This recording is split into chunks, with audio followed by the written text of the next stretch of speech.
Certamente, a música é um dos elementos mais fundamentais da existência humana. O cuidado e a atenção com a beleza e o próprio ato contemplativo são algumas das mais importantes possibilidades que nos humanizam cotidianamente. Para nós brasileiros, a música talvez seja algo mais profundo ainda. Afinal de contas, somos reconhecidos mundialmente como um povo musical que reelabora costumeiramente a sua identidade a partir das várias manifestações possíveis desta arte. Nosso documentário Na Trilha da Independência parte disso. Fazer uma apresentação compreensiva sobre a história da música no Brasil e como ela foi se modificando ao longo dos anos. Logicamente, não pretendemos exaurir esse tema.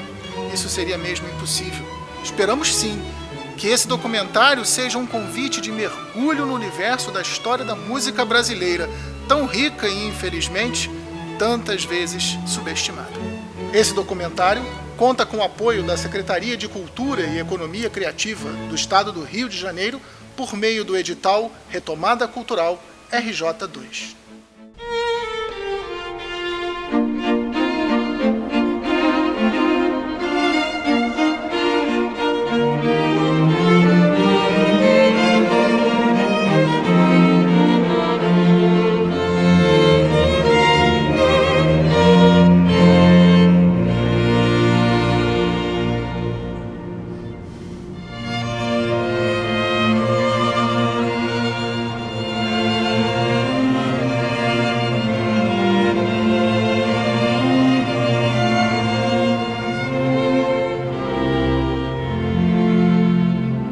Poucas obras possíveis de serem produzidas pela humanidade tocam com tanta profundidade a alma humana quanto a música.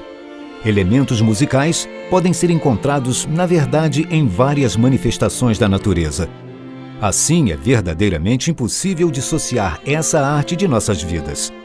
Sabendo da impossibilidade de se contar uma história total da música no Brasil, vamos, a partir de agora, viajar pela trilha da construção de uma música brasileira, fundamental para a compreensão de quem nós somos. Um dos elementos centrais para a construção do Ocidente, a Igreja, foi uma das maiores incentivadoras da produção musical ao longo da história. Essa forte presença é relevante ao se pensar uma história da música no Brasil. Afinal de contas, coube à Igreja, inserida em um processo de evangelização, trazer a música para o território do Brasil. A Igreja Católica, ela é filha do seu tempo e, naturalmente, ela, ao longo dos séculos, pôde desenvolver perfeitamente não apenas aquilo que era a doutrina que foi dada por Jesus Cristo, mas também pôde desenvolver aquilo que foi herança, recebida dos outros povos, dos povos que circundavam as primeiras comunidades cristãs, como também daquilo que de mais bela a humanidade pôde desenvolver. Quando a gente pensa Igreja Católica, desenvolvimento da Igreja no que diz respeito à música, a gente tem que lembrar que a Igreja vem de uma tradição anterior, que é a tradição que parte da sinagoga. Então, na sinagoga, o canto era fundamental. Nós temos, de um modo especial, o livro dos grandes cânticos, que nós chamamos de salmos, que eram acompanhados de instrumentos, principalmente da harpa, da lira, dos tambores, dos símbolos e de tantos outros instrumentos que faziam com que o povo de Israel se animasse na sua longa jornada. A música, portanto, acompanhava as pessoas não apenas na sinagoga, mas também ao longo das grandes peregrinações e mesmo na vida cultural, naquilo que era o trivial do dia a dia do povo de Israel, como, por exemplo, nos grandes casamentos ou mesmo dentro de casa. Isso nós sabemos através dos textos do Antigo Testamento. Com o passar do tempo, e isso é bem interessante, e naturalmente com o advento do cristianismo, a gente percebe que as primeiras comunidades cristãs realizavam exatamente a mesma coisa que as comunidades judaicas. Não é à toa que em algumas passagens da vida de Jesus nós vemos afirmações de que após rezar os cânticos, após os cantos, ou seja, Jesus também cantou, a comunidade cristã também cantava, os primeiros apóstolos também, seguindo as tradições judaicas, cantavam igualmente. Com a liberdade que o cristianismo teve a partir do século IV, no ano 313, com o Edito de Milão, quando Constantino I vai dar liberdade ao culto pagão, naturalmente a igreja não apenas vai permanecer com as tradições recebidas dos judeus, mas agora vai também acrescentar muitas coisas que vão ser adquiridas através dessa experiência com a cultura romana. Então nós temos uma soma de culturas que começam a circundar aquilo que a igreja desejava, e a igreja, através de um trabalho de enculturação, vai tomar dessas culturas a beleza daquilo que depois será desenvolvido, dentre tantas coisas, no que tange a música. É interessante perceber, por exemplo, que alguns instrumentos foram absolvidos pela igreja sem dificuldade, como, por exemplo, a harpa, a lira, né, os tímpanos, não é, os símbolos e tantos outros instrumentos menores, porque a gente não pode esquecer que os cultos, não poucas vezes, eram feitos a capela, porque as pessoas não podiam ouvir que ali existiam cristãos cantando. Mas a partir do século IV, com a liberdade, não é, do cristianismo, eles começam a incrementar as celebrações, aumentando a forma litúrgica, né, os movimentos, a forma e a beleza como a igreja celebra e, naturalmente, acrescentando os cânticos. Um dos fundamentos do canto na igreja não é apenas eu expressar através da beleza algo que está no meu coração. O canto da igreja é fundamentalmente um canto de louvor. Mas esse canto de louvor que nós lançamos para o céu é um canto também de transformação das realidades da terra. Nós falamos aquilo que nós queremos dizer para Deus, mas ao mesmo tempo nós pronunciamos aquilo que desejamos para nós e para o mundo. A gente percebe na chegada, não é, aqui desde os primeiros séculos, né, quando os portugueses chegaram na costa brasileira, uma preocupação muito grande de fazer com que a liturgia pudesse ser celebrada da forma o mais digna possível e, ao mesmo tempo, fazer com que as pessoas pudessem se alegrar, fazer com que a liturgia se tornasse cada vez mais viva. Os primeiros que vieram para aqui, não é, os franciscanos, né, como também os jesuítas e depois os beneditinos, esses religiosos tiveram uma preocupação muito grande da transmissão da doutrina para os autóctones que aqui estavam, que são os índios. Qual o resultado disso? Alguns que vieram não sabiam cantar. Alguns que vieram tinham inclusive alguns problemas com a voz. Eu dou como exemplo o padre Nóbrega, Manuel da Nóbrega, nós o chamamos assim, que era gago. Ele tinha uma dificuldade muito grande na transmissão do catecismo. O que ele fez? Aproveitou, especialmente para começar a catequese das crianças, através do teatro. No teatro, ele colocou muitos textos que eram cantados, e ele fazia isso por um motivo muito simples, porque quando ele cantava, ele não gaguejava. E quando ele queria falar para as crianças, e elas achavam aquilo muito engraçado, ele falava sempre em tom reto, né? Em reto tom, ou seja, ele simplesmente falava, por exemplo, bom dia meninos, eu estou aqui, vamos começar a catequese, pegava um tom e ia assim, do início ao fim, porque desse modo ele não gaguejava. E como era difícil dar toda a catequese dessa forma, o que é que ele fazia? Entre os textos doutrinais, ele acrescentava a música. E não apenas a música como nós a conhecemos, muito simples, mas ele começou a colocar nas crianças, nos indígenas, a polifonia. E com a polifonia, muito simples naturalmente, ele conseguia atingir inclusive os adultos, que ficavam encantados com aquilo que as crianças eram capazes de fazer. E não apenas o canto, mas ele, né, trouxe de Portugal também instrumentos que os índios começaram a tocar. E assim a música chegou no nosso país de uma forma muito simples e de uma forma, ao mesmo tempo, religiosa.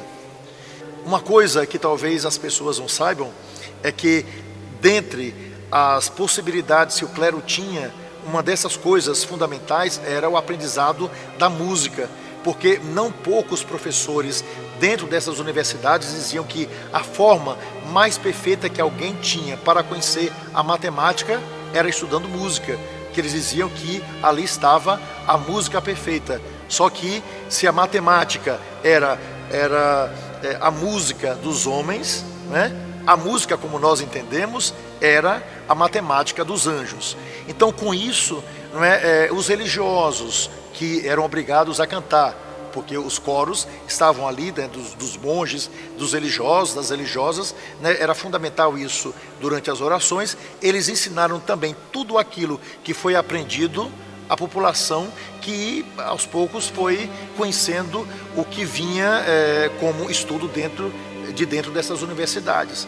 Então eu vejo que a contribuição da igreja foi fundamental para criar essas escolas, que começam de uma forma organizada no período medieval, mas que depois vai ultrapassar os séculos. Não é à toa que quase todas as dioceses do Brasil e do mundo têm sempre ao seu lado ou fundam uma escola de música ou têm espaços reservados para o aprendizado, mesmo que seja preliminar, não é, da música, para que não apenas os religiosos possam aprender, mas hoje em dia boa parte das pessoas que desenvolvem, criam, compõem, não é, na Igreja Católica são leigos. Então um ensinamento foi passado, os leigos aprenderam e hoje eles nos ensinam, ou seja, são hoje capazes não apenas de desenvolver a música no sentido mais profundo da palavra, a música mais refinada, como é a música clássica, mas também nos ajuda naquela música popular religiosa que é o canto, seja ele gregoriano ou então o canto litúrgico que nós desenvolvemos e que nós aplicamos na liturgia da igreja. Claro que, não poucas vezes, a música que foi devotada por aqueles que foram estudar era uma música mais elitizada. Uma ópera, no século XVIII, XIX, não era para a grande população. Entretanto, com a chegada de instrumentos e com a facilidade da abertura de conservatórios nas principais cidades brasileiras, a música pôde aos poucos chegar a todos. E como geralmente as pessoas desejam imitar aqueles que estão na elite, essa música foi também se popularizando. O bonito é que, seja religiosa, seja popular, os homens e as mulheres sempre quiseram expressar a beleza da vida através do canto. E nada melhor, e a igreja aprendeu isso, do que elevar a Deus, tirando daquilo que é simples para as pessoas, mas ao mesmo tempo do que pode ser aprofundado pela alma humana, né? Algo que possa ser elevado ao céu, mas ao mesmo tempo sinal visível daquilo que nós podemos fazer para que o belo chegue ao coração de todas as pessoas. Assim, a música chegou até nós, assim a música religiosa e a música sacra invadiu os espaços não apenas da igreja, mas também de tantos outros ambientes. Assim, continuamos cantando, às vezes um tanto desafinados pela vida, mas sempre desejosos de agradar o coração de Deus através da simplicidade da nossa vida e ao mesmo tempo chegando ao coração de tantas outras pessoas que desejam conhecer de nós a melhor parte. Santo Agostinho dizia: quem canta, reza 2 vezes. Por isso que nós continuamos cantando e de vez em quando encantando.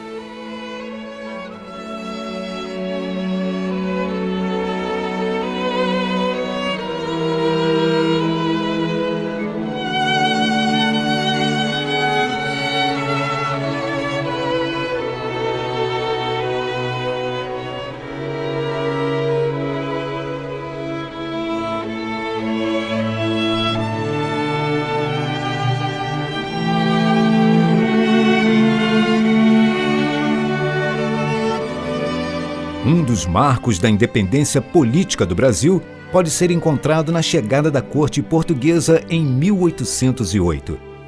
Essa independência política, que estaria razoavelmente consolidada no ano de 1822, modificaria também toda a produção musical brasileira.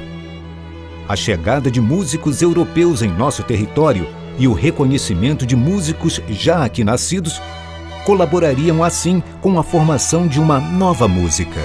A produção musical brasileira se intensificou profundamente com a chegada da família real portuguesa do Brasil em 1808. A vinda da família real ela é decorrente das invasões napoleônicas que vão se iniciar alguns anos antes desse desembarque em 1808. Nesse sentido, a corte portuguesa vai fugir aqui para o Brasil e vai desembarcar, trazendo uma estrutura cultural bem diferente daquela que havia se estabelecido aqui na colônia até então. Pintores, escritores e toda uma variedade de intelectuais e artistas, incluindo, é claro, músicos, vão desembarcar aqui no Brasil e vão acabar por, em certa medida, dinamizar as circulações culturais aqui no nosso território. Se a gente for pensar especificamente no caso da música, esses portugueses que aqui vão chegar em 1808 vão encontrar uma colônia que vinha ao longo dos últimos 300 anos elaborando uma música que em alguma medida relacionava a produção musical indígena, africana e europeia. É claro que a condição musical tinha na música europeia um modelo, né? Afinal de contas a gente era colônia. Essa formação musical inicial do Brasil ocorreu principalmente através da atuação da Igreja Católica. A Igreja Católica que vai se utilizar dessas interações entre esses três tipos de música em seu processo de catequização. Eu acredito que um dos mais significativos músicos brasileiros do período tenha sido o padre José Maurício Nunes Garcia.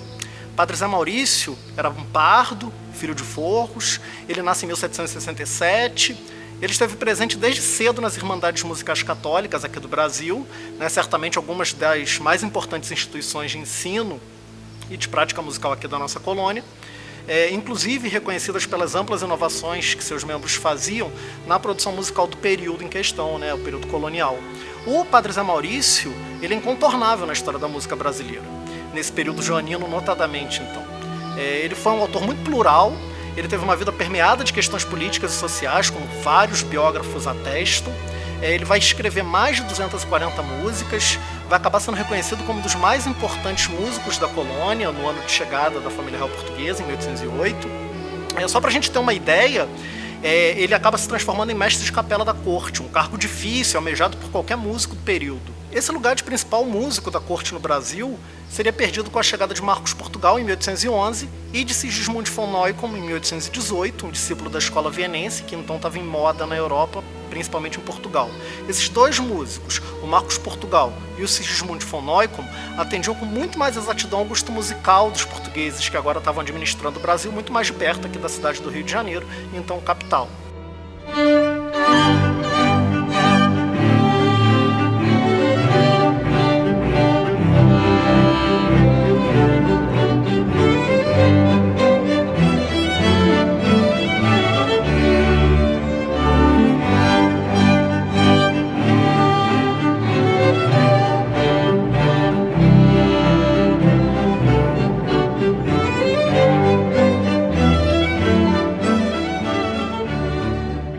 A chegada da corte portuguesa ao Brasil foi fundamental para a forma com que ocorreu o nosso processo de independência.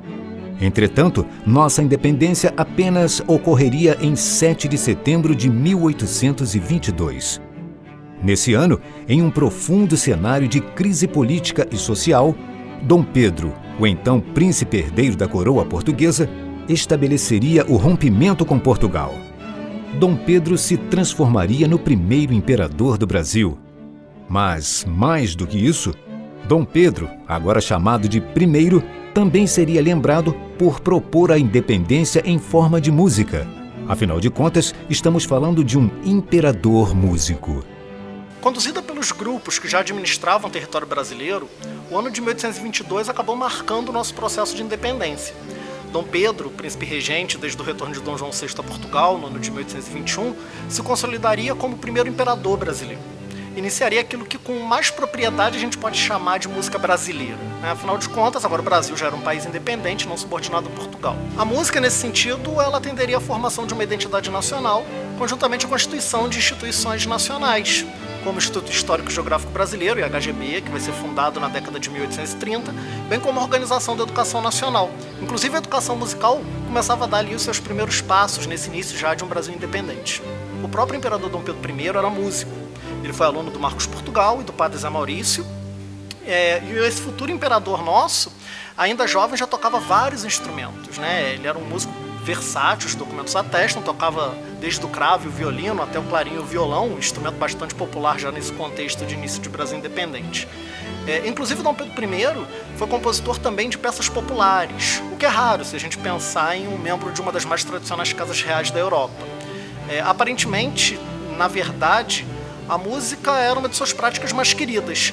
O capelão da Embaixada Britânica no Brasil, o reverendo Robert Walsh, só para a gente ter uma ideia, ele chega a declarar que a atividade a que Dom Pedro I mais se devotava era a música.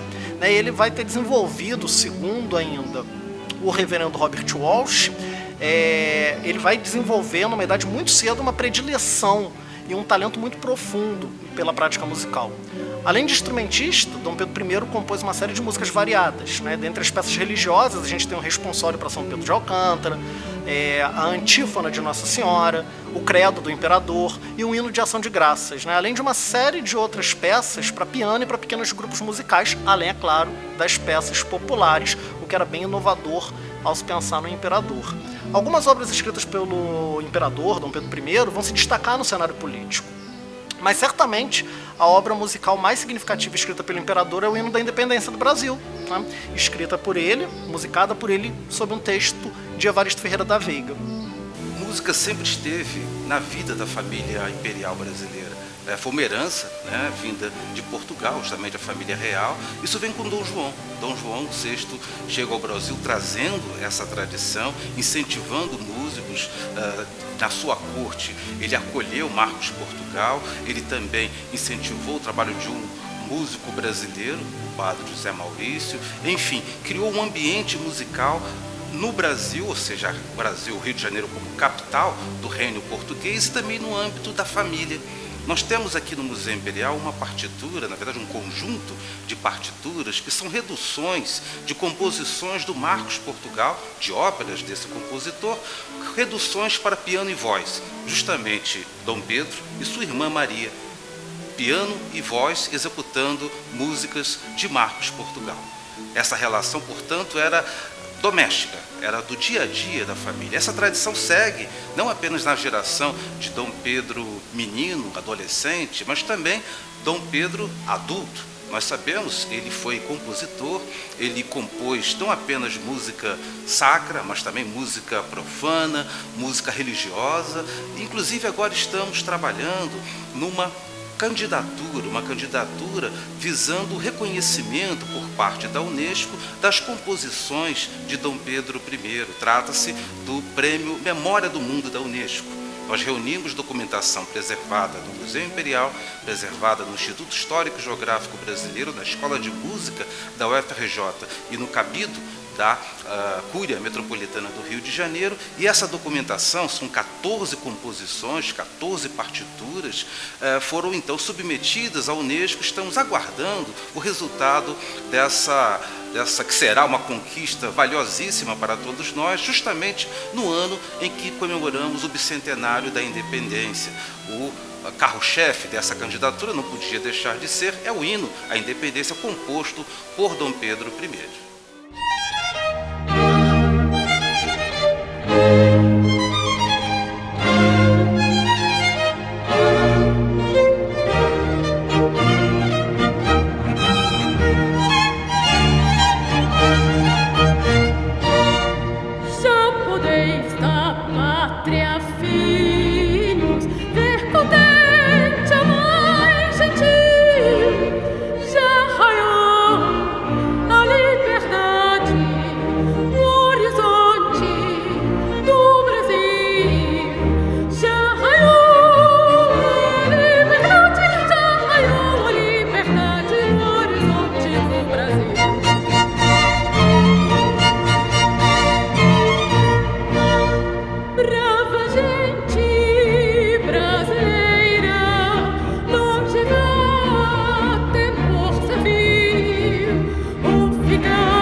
Na ascendência de Pedro I, a música vem de longa data, e uma música totalmente monocrômica, policrômica, seja lá o que for, mas ela é uma música abrangente e que transcende a uma religião específica. Essa música é uma música agregadora. E assim como eles, primeiro, como eu vou citar aqui, ele tinha esse viés agregador, creio eu. Ele era um atuante compositor e instrumentista. Eu estou falando de Pedro I agora. Em ambas as pátrias onde viveu e governou. Ou seja, ele começou a ser educado em Portugal em música e acabou sua vida em música, fazendo música em Portugal também, além de guerra, contra o seu irmão Dom Miguel. Bom, e ele na questão musical, ele ao ir a Portugal, entre a Ilha da Madeira e a Corveta, ele compôs um hino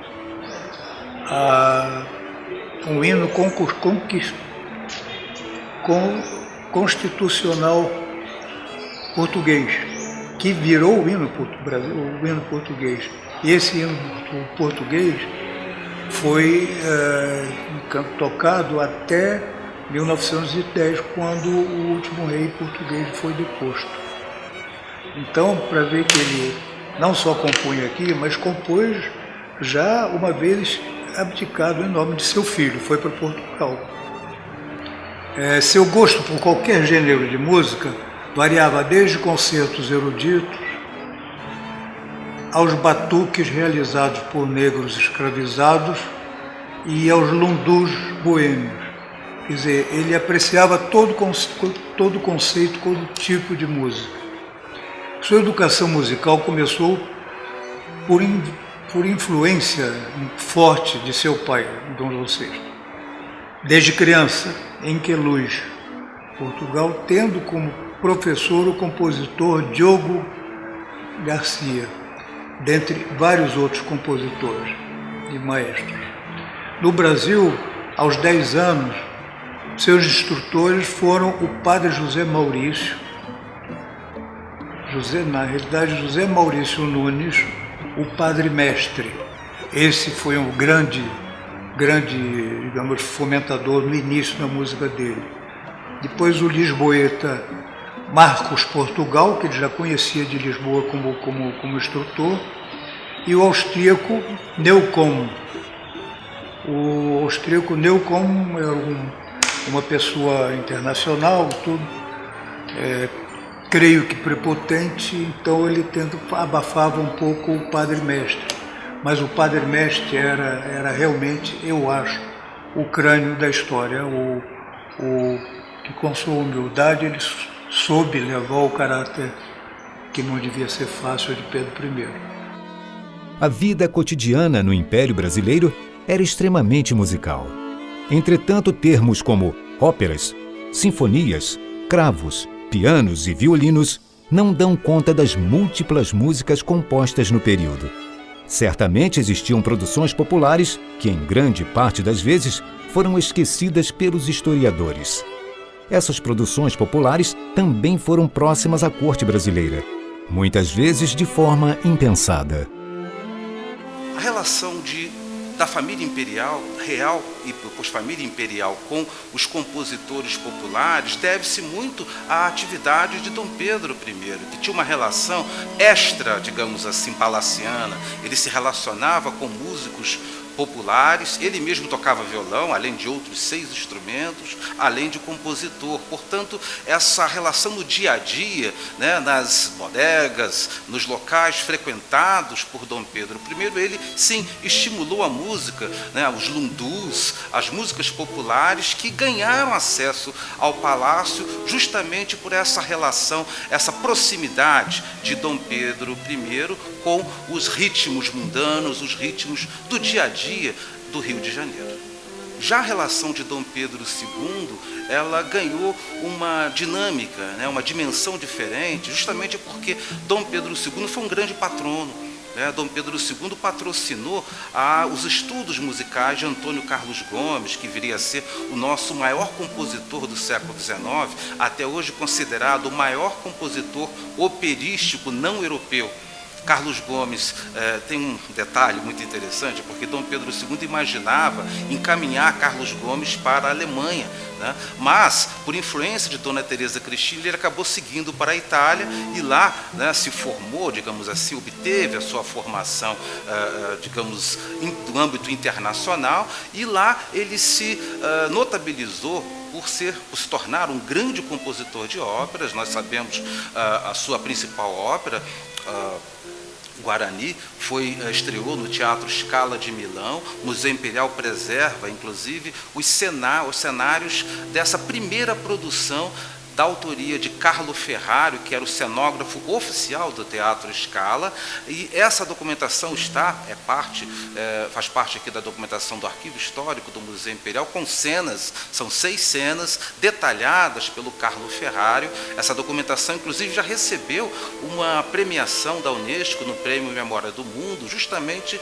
com a documentação de Carlos Gomes, pertencente a 8 instituições brasileiras, dentre elas o Museu Imperial, e uma europeia, o Teatro Scala de Milão. Nós preparamos uma candidatura conjunta e binacional que mereceu o reconhecimento da Unesco, e uma documentação muito importante que coloca, de fato, Carlos Gomes no mesmo nível dos grandes compositores europeus, compositores de ópera, dos grandes salas, enfim, um brasileiro que sonhou e trabalhou efetivamente para a divulgação da cultura brasileira, para a inserção do Brasil nesse cenário musical internacional.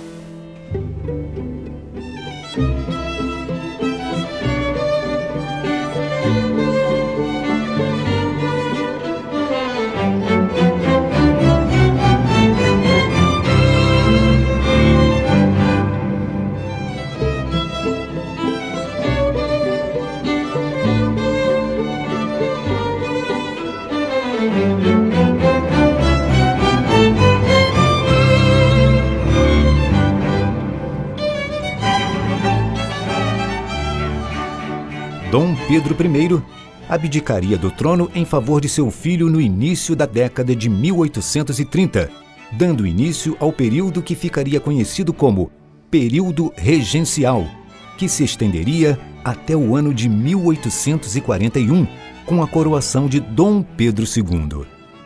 Apesar de Dom Pedro II não ter sido um músico assim como seu pai, a música de um Brasil independente ganharia um impulso inédito com o financiamento que agora o imperador daria aos artistas. Assim, o segundo reinado teria um imperador que se voltava com muita atenção às artes e a uma princesa herdeira, Isabel, que além de musicista, auxiliaria o pai na formação de uma música brasileira. A atividade musical também acabou entrando, digamos assim, no dia a dia da geração de Dom Pedro II. Dona Teresa Cristina, por exemplo, nós sabemos, ela adorava Rossini e cantarolava áreas de óperas de Rossini nessa casa.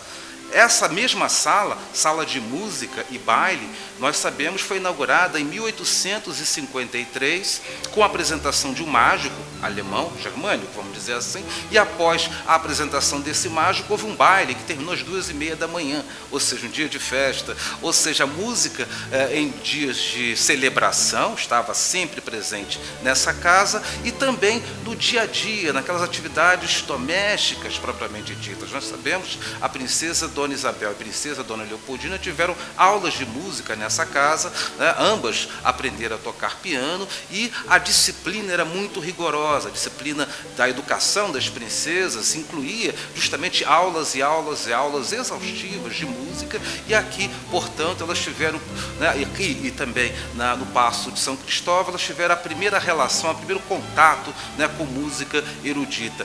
Nessa geração, nós podemos dizer que a música popular popular não esteve tão presente na geração das princesas. Já Dom Pedro I, sim, nós tivemos uma relação muito forte, né, com música popular, um pouco menos com Dom Pedro II. Mesmo assim, ele ouvia, né, ritmos populares.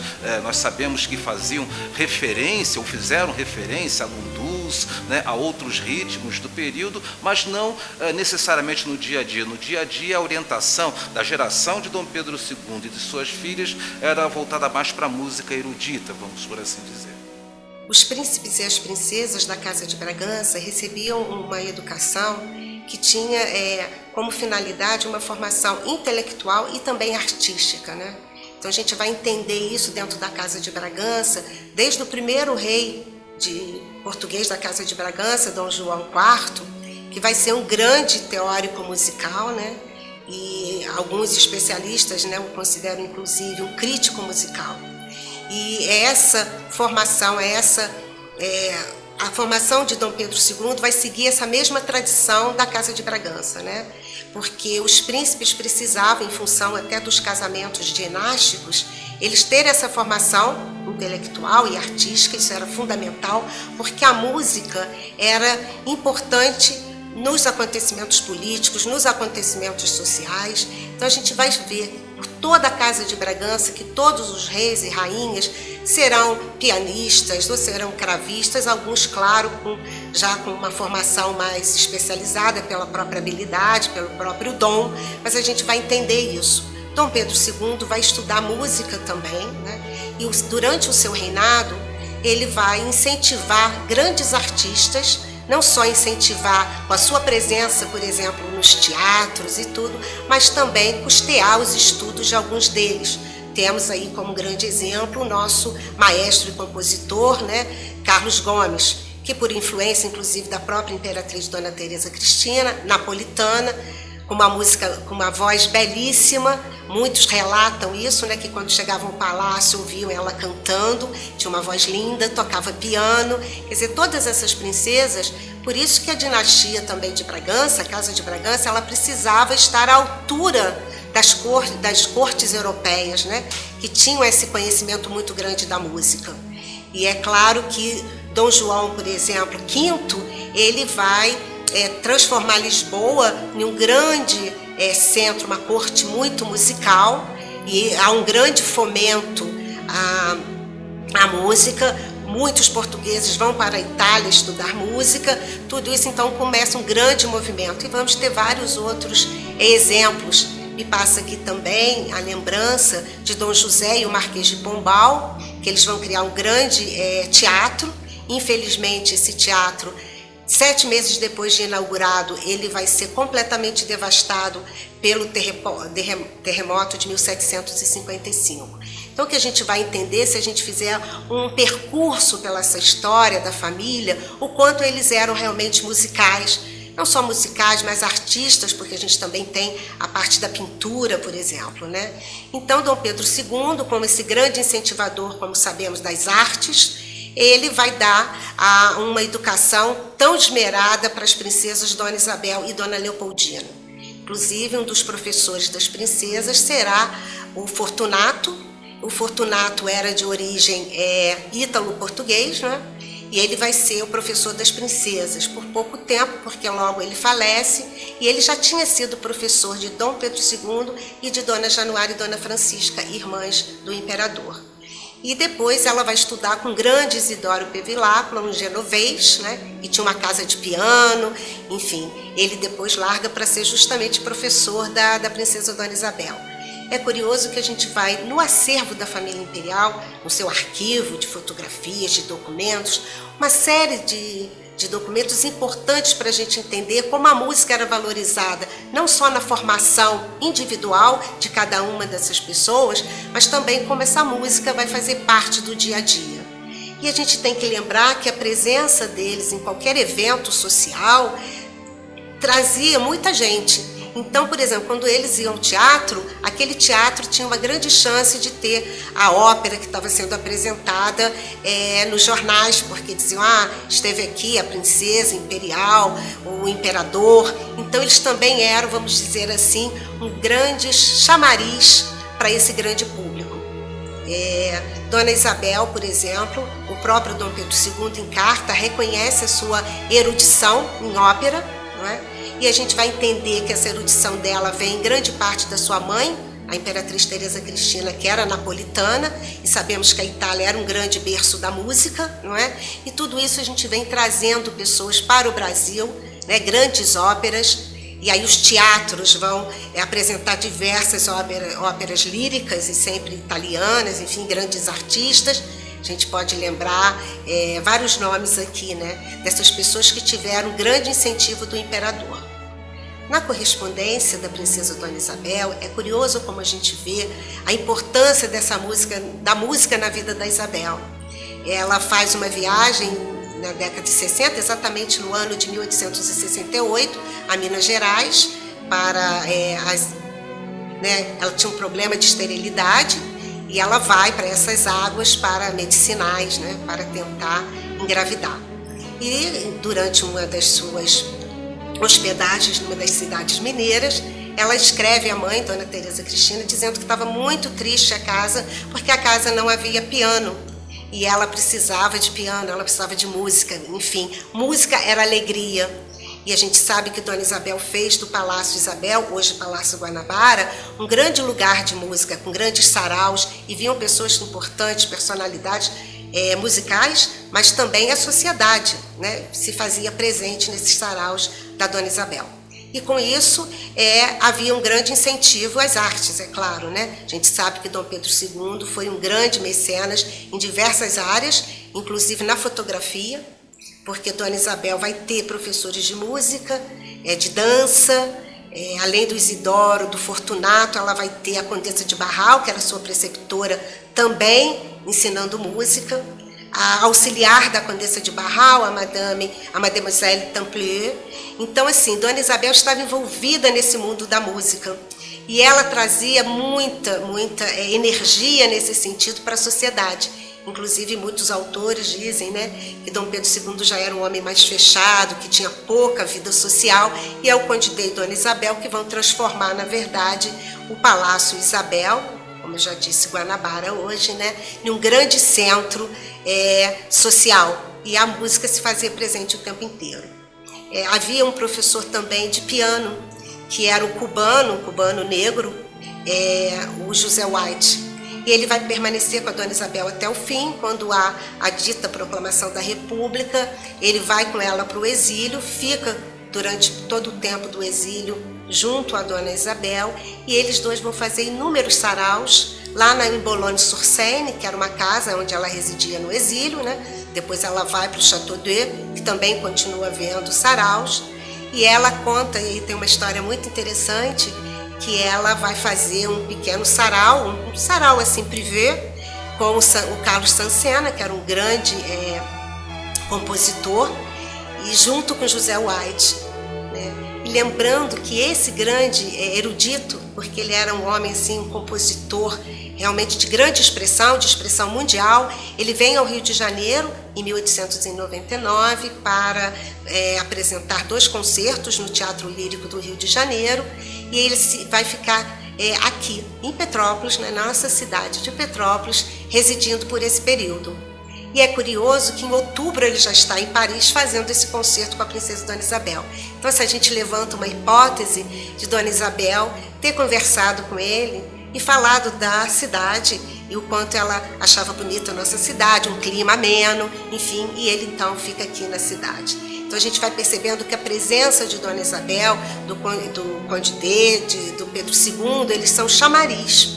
E Dona Isabel, como também uma grande católica, estudava muito música, em todos os, né, a música popular inclusive, porque nessa viagem que ela vai em 1868 em Minas, ela descreve primeiro um instrumento para a Imperatriz Teresa Cristina, dizendo como era esse instrumento. Era um instrumento que tinha uns botõezinhos que você tocava para tirar a nota e tudo. E ela diz, olha, eu não quero uma concertina, porque ela é difícil de tirar a nota. Eu quero um acordeon, que na França é um instrumento que me parece que se chama acordeon. Então, assim, é interessante também porque Dona Isabel não só estudava música, né, mas tocava inúmeros instrumentos. Ela estudava harpa, ela tocava violino, violão, piano, quer dizer, diversos. Mas é curioso a gente entender que Dona Isabel também estudava um instrumento, né? Tocava um instrumento que não era um instrumento considerado nobre, né? E talvez até muito incentivada pela dança do lundum, que ela ia nas fazendas e ela adorava o ritmo, tal qual o seu avô Dom Pedro I. Esse tipo de característica a gente não vê em Dom Pedro II. Era um homem culto, mas era um homem que apreciava a música, ia aos teatros, mas a grande contribuição de Dom Pedro II foi justamente ele ter a visão da importância das artes e das letras, não é? E incentivar para que isso florescesse num Brasil que ele pretendia, um Brasil civilizado. Então é também importante porque é nesse reinado de Dom Pedro II que vão ser construídos diversos teatros, enfim, casas de ópera, e, né, enfim, Dom Pedro II vai ser esse homem que traz, e é também desse trabalho dele que a gente vai ter construído um grande patrimônio cultural, né? Isso é importante, inclusive uma coisa, o patrimônio documental, isso também é fundamental, né? Porque você vai entender que Dom Pedro II ele acompanhava toda essa evolução.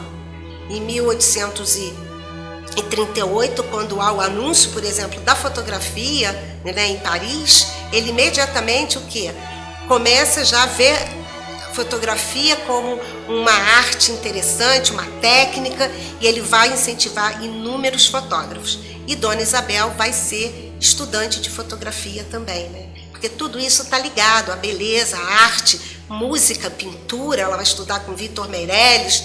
Então a princesa Dona Isabel vai ser também uma figura importante para o desenvolvimento da música no Brasil. Isso é importante ser dito, né? Que isso é uma herança que ela recebe de toda a Casa de Bragança, na figura do Dom José, na figura de Dom João IV, Dom João V, Dona Maria II, a rainha de Portugal, nossa Dona Maria da Glória, que vai ser a rainha de Portugal. Ela também reabre os teatros em Lisboa, o teatro no Porto, quer dizer, então todas essas figuras estudavam muito.